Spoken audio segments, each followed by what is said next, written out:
So now we're going to wait for her to lie down. So when you begin with her, you want her to take it up another couple inches. There you go, right in the middle of your butt. So when you begin with her, you don't have to be in a place where there's other people at first. We just want her to start to get used to this position. And we're going to wait for her to lie down. So we're not going to say anything to her. You need to be doing something else. Drinking coffee, having breakfast, being on the computer. Doesn't really matter what it is. And I'm going to time how long it takes her to go down. Now, it might be that today she doesn't go down in the yard, because some dogs who are very fearful won't the first time, especially at my house, but they will when you get home. Could take up to 15 minutes for her to lie down, or even more, like I said. Usually when people have fearful dogs, I tell them to give it an hour, and then at the end of it, just start the next day fresh. So you want to wait for her to go down. Once we go down, we set our clock for half an hour. She can go up and down during that period of time. That's fine. This is all about herself, chilling herself, and getting comfortable with the situation.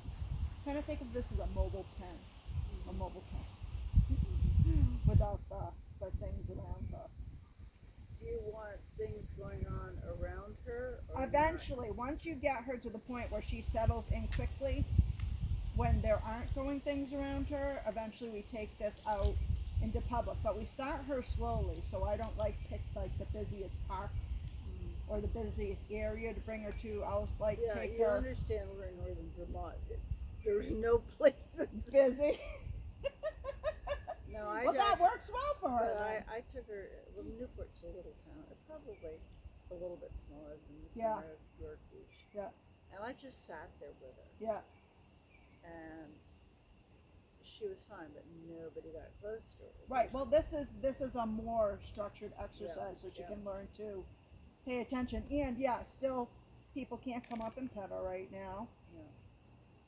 You know, this is No, I about think- her getting comfortable with it first. So we're starting at the very, very beginning here. No, because I had some man that came in and gave her a cookie, and then she was fine with that. He had his hand like this, Yeah. but then he immediately went like that, Right. which is an aggressive move. Right. Yeah. And she, As far as the dog's she concerned, took yeah. one step back and then jumped and Yeah. barked. She's just trying to ward them away. You know? Well, I think I know that, and I think that's the part that it's like, okay, I've never had to, I've never had an animal to listen. My horse was afraid, Yeah. and but it was me. Yeah. You know, I use everything in the world, and now she's rock solid. But Yeah. with a dog, it's other people, Yeah. and the potential of somebody getting hurt. Yeah. I could not risk. So far you've done a good job though. No one's gotten hurt. No. So we just need to take her through the steps now. Yeah. And she'll improve, and we don't want her to, think anyone's overstepping their bounds right now. Then when she relaxes, hopefully, and every dog does this at their own pace. There's a lot of things we can control. We can make her good at listening to commands, but her feeling secure with it is something that's going to go in her own pace, although we're going to help her. Yeah, feel she's better really about good it. with commands with me and my husband. Yeah. And I can get her to do just about everything, and then I even took her with that agility. I mean, Yeah, without but it's any all tra- about going at her at a slower pace with Yeah. her and building it up. Yeah, it's the confidence that she Right. is afraid, and I Right. can't figure out what caused it. Well, it doesn't matter now. And It's no, there. and it really doesn't matter. That's why I came from when I was first looking into going into this career. Actually, I didn't know I was going into the career when I was first volunteering at shelters. The first thing you learned was you're not going to know what happens to the dog No, in and front it of you. So you have to go forward from there. I mean, it doesn't really matter. And I learned that I was a child therapist. Yeah, And it was more important to get the kids functioning right, and feeling better. right. So all the garbage that they had, the whole brown bag, Yeah, didn't matter. yeah, It would gradually come out, but what you had to do is minimize each one Right, of those right. things, so there wasn't weight given Right. to it. same thing. I wasn't sure what to do with her. I'm Yeah. like, Well, it's hard, Really? you know. She'll do anything I ask her to do. Nice. So we got 4 minutes to go down. That's pretty good. Outside, strange person in front Should of her. I? Nope, you shouldn't say anything to her. So I'm gonna make you sit there with her for 5 minutes to see if she does anything else. Nope. You let her take it all in on her own. We don't want to interrupt anything here. Yeah, because I know we have a young man that works for us. Yeah. And at first she barked at him. And then he was very gradual, and now he rolls around with her, Yeah. and she'll sit in his lap Yeah. and do just about anything. Yeah. So it was like, as soon as, if she has the space, Yeah. but Well, the thing with big dogs is they can be very intimidating to people right away. So as far as they are concerned, when they bark at someone and that someone goes away, it worked. yeah, So if it worked that one time, they're gonna have it work over and over and over well, again. I know, we can't, we had, with our mastiff, who was 225, he was in love with everybody. Yeah. But we had a lady come up from behind that had met him once or twice, had long hair, came up from behind and put her arms Oh my around his neck God. to kiss his Yeah. head, and her hair fell down on his face, and all he did is jump backwards Yeah. with his mouth open and caught her right across Yeah. the nose, split the bridge. And I thought, lady, and this lady had had a wolf, Yeah. or a wolf dog, and I thought, how stupid. Yeah. But yet, it's always the dog's fault. Right. Yeah. You know, and she recognized that, but Yeah. I thought, you know what? If she wanted to be nasty, Yeah. she could sue us. Right. It's always true. Yeah. Yeah. No, I learned, with the horse, this horse was in a field that was, I guess it was 1 mile around. Yeah. And I would just go sit in the field. Yeah. And I'd look at the horse and then turn away. Yeah. And eventually she came up Yeah. to me. And then I just started touching her all over. Yeah. There, not trying to put anything, but just rubbing her Yeah. and letting her know. And horses are different. Horses are right-brained and left-brained. They actually, what you do on the right side or the left side, you have to do and duplicate it on the right side, the opposite side, because they don't realize it. Yeah. Plus, they're animals of flight, which is different. Dogs can be too. I mean, that's what she Yeah. has right now, a Yeah. fight or flight Yeah. response. No, I spent. Luckily, less fight than Yeah. flight. Yeah. Do you know who Monty Roberts is? He was the horse whisperer. He's the horse whisperer. Yeah. I went and spent. I had never had a horse, and wanted one since I was a child. And it's like they're totally different than Yeah. dogs or Yeah. cats or kids or Yeah. people. And I went and spent a week with him. There were 9 people. One from Killarney, Ireland. Yeah. And it wasn't about training a horse. It was how do you deal with the communication Yeah. and the fears. And he worked a lot with horses that say wouldn't go into a shoe, race horses. Yeah. Yeah. Then was he the one that built some? There was someone who built something. He actually was the one who went out. His father was the type that would tie horses' legs together Yeah. to.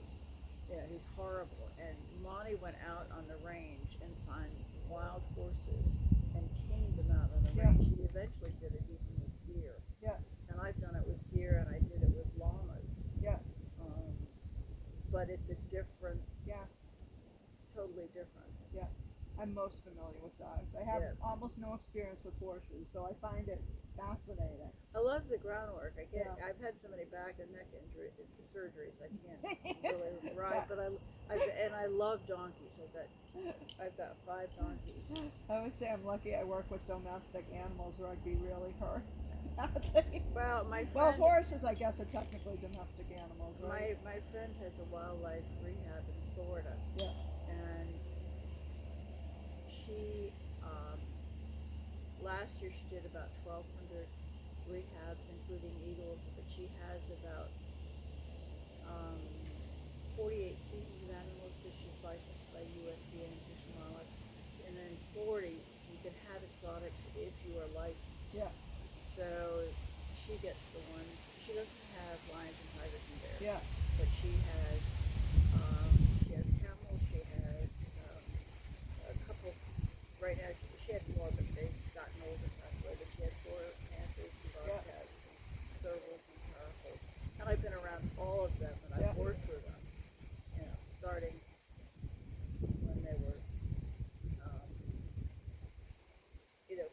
out there. Yeah. You know, and so I've done that, but this I couldn't really figure out. What do you do? Well, guess what? You're gonna have a new tool in your repertoire. Yeah. I worked once with a wolf dog, and he was pretty different than a regular dog. Yeah. You know, he was enough the same to almost make it dangerous for other people because he looked goofy and sweet, and he was. Yeah. But he still had that, you know, wild. My Fire. friend had a full wolf. What had happened is this lady, where my friend's husband, who's since passed away, he did haying. Yeah. So he would bring up hay to Beverly's place, and Beverly always looked like a ragamuffin. And I know my friend's daughter used to say, "She Beverly's not ragamuffin." Beverly passed away, and then she gets a call from a lawyer saying it would be in your best interest to take Beverly's wolf. Yeah. Well, first of all, you have to have a special carriage, a special kind of property. She's got that. And then they said, well, you've also got to take the black lab. Two of them lived in the house. And the black lab wasn't vicious with people, but it would kill anything small. You know, and my friend thought, well, gee, I should let the black lab out. I mean, we usually kill chickens and a couple of little baby goats. So, but she took the wolf, and I think everybody was apprehensive at first. But actually, the wolf was incredibly gentle. Yeah. And he got to the point, I know I'd go in and brush him and stuff, Yeah.